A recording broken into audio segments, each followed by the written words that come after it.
தென்காசியிலேருந்து திருநெல்வேலி போனாலும் சரி, திருநெல்வேலியிலேருந்து தென்காசி போனாலும் சரி, ரோட்டில் எப்படி போனுங்கிறத முதல் பார்த்து போங்களே.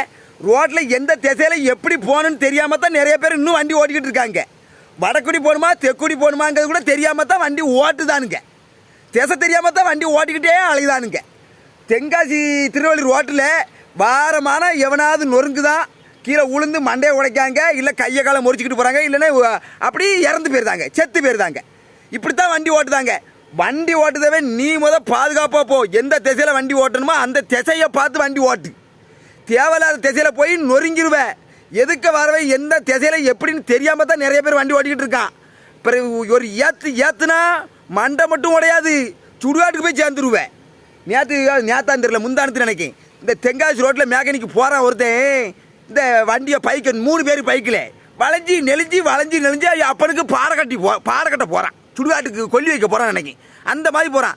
இந்த தென்காசிலையும் திருநெல்வேலி மக்களும் கொஞ்சம் ஒத்த வழி ரோட்லேயே நடமாடி பாயிட்டு பற்றிலா. இது 4 வழிச்சாலையை பார்த்துன்னு கொஞ்சம் புதுசாக தான் தெரியும். நீங்கள் இந்த சாலை விதி போலீஸ்கார சார்கள்லாம் அங்கங்கே போர்டு வச்சுருக்காங்க, அதை பார்த்து வண்டியை ஓட்டுங்களே. உங்களுக்கு அங்கங்கே போலீஸ்கார சார் நின்று சொன்னாலும் நீங்கள் கேட்க போகிறது இல்லை. என்னத்தை சொல்லி அலன்னு தெரியல. பாதுகாப்பாக வண்டியை ஓட்டுங்களே. எந்த திசையில் வண்டியை ஓட்டுங்க பார்த்து ஓட்டுங்க, நிதானமாக ஓட்டுங்க. எல்லா வண்டிக்காரங்களும் சேர்த்தான் சொல்லுதேன்.